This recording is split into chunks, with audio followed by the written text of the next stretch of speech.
Dish this year in 2015 made a pretty big announcement around programmatically enabling purchase of linear TV ads. Yep. Tell us about that and how it's going. Well, so far we've had great success. We've had lots of people that are very interested in the product. It's really a first for our industry and first really globally. We're leveraging real-time technology and the ability to target individual households with our addressable product and really bring a dynamic solution to the marketplace. We've predefined 50 demo segments and 30, we're adding a contextual element, more behavioral. So thinking about propensity modeling with those who like action movies or those with the propensity to watch drama or comedy or something like that. So we're leveraging that as well. So we've got 80 predefined segments that we're pushing out to the market. The uniqueness, rather than what's typically out there for programmatic TV, is that this is a one-to-one impression offer. So we're selling one impression at a time. It's not the bulk impressions. So sending one impression at a time, we're leveraging real-time technology on the auction space, which is unique as well. We're not scared of the auction. We want to see how that works for our monetization strategies. And then it serves in the addressable footprint. So you're actually having that targeted element, and then you have the reporting capability on the back end to create a dynamic solution. So you mentioned auction, so how does the pricing for this stuff work? Many people think auction and they think devaluation and they get scared. Sure. Well, I would think that from our side, I look at it, that's certainly one way to look at it, but you can't be scared to try new things. The thing with auctions it's really an opportunity to have the market set your price. So obviously we have our floor set, so we will never go below what we would deem appropriate value. But we do want the marketplace to sort of dictate where we're going to be with this offering. The one piece I didn't mention is that it's really designed to target the digital ecosystem. So we're targeting digital people. So those that have digital assets or those that have the desire to air in TV, but for whatever reason just can't do it. So we're going after incremental folks. So from our side, they're used to that ecosystem. They're used to purchasing in an environment where there's an auction already set up. So if we can do that and leverage it, we think we'll be in a much better position. And if we can prove out that that works, that's one step in a monetization strategy. Then you can open up discussions about PMPs, you can open up discussions about upfront or direct deals.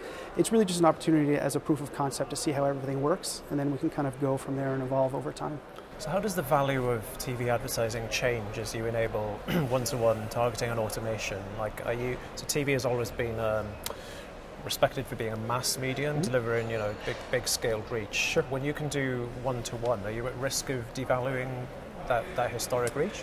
I don't think so, and I would argue that the reach of TV is fantastic for branded advertisers. But if you think about what advertisers truly care about, it's really about different metrics, right? It's not necessarily about mass reach, though that certainly has value and something that will never go away.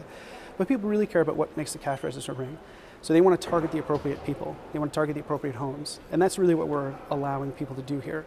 And from our side, in our experience in the addressable space, which is just offline and not programmatically driven, in that space, we've already established pricing parameters. And so we price things on an effective CPM basis.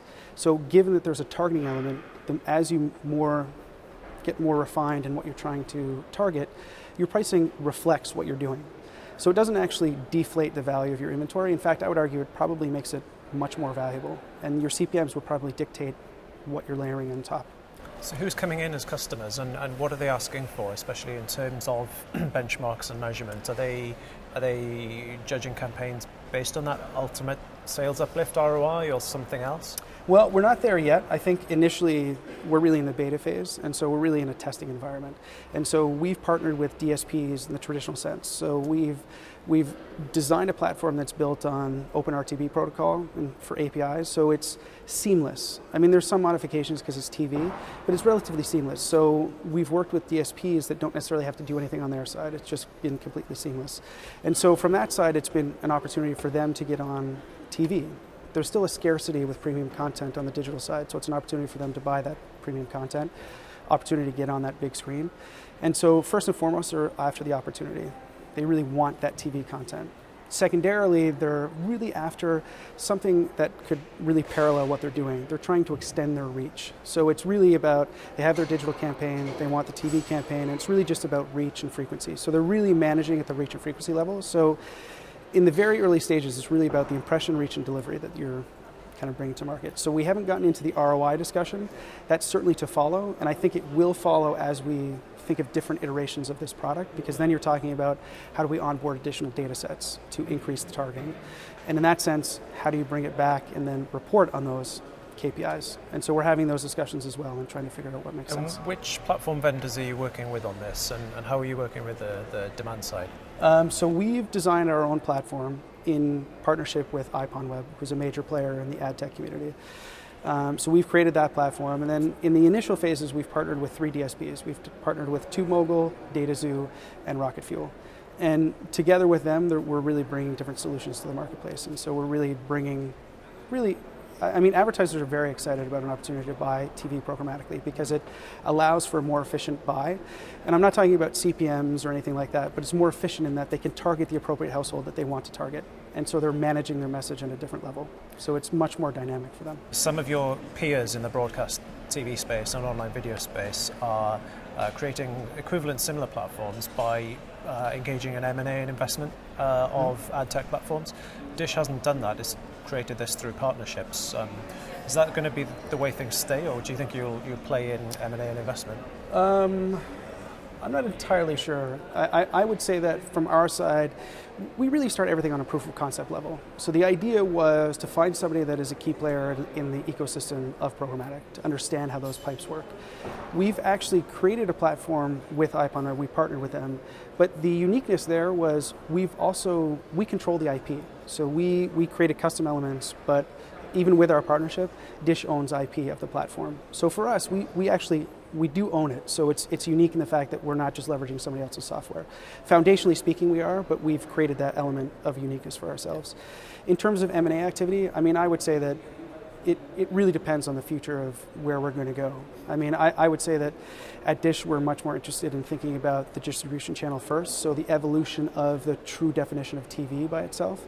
We're starting with satellite, but we also launched our own product in Sling TV, which is an opportunity to watch, app-based IP-connected content, but watching TV over the internet, essentially.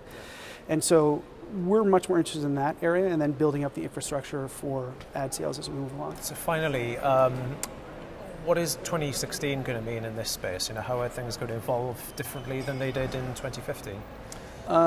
For us, we're extraordinarily excited because we have that base now, and I think it's really about adding additional layers on top of that.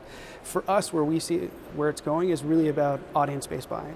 So we have an opportunity to create that infrastructure that we have in place and then build on top of it. So now we're talking about somebody wants to buy a particular audience segment, and if we have the infrastructure in place to deliver it, we will then say, okay, great, you can buy that, and then we'll serve it digitally or on TV or mobily or wherever they are. And so it's really about sort of a closed loop, right? We're just allowing people to buy it cross screen.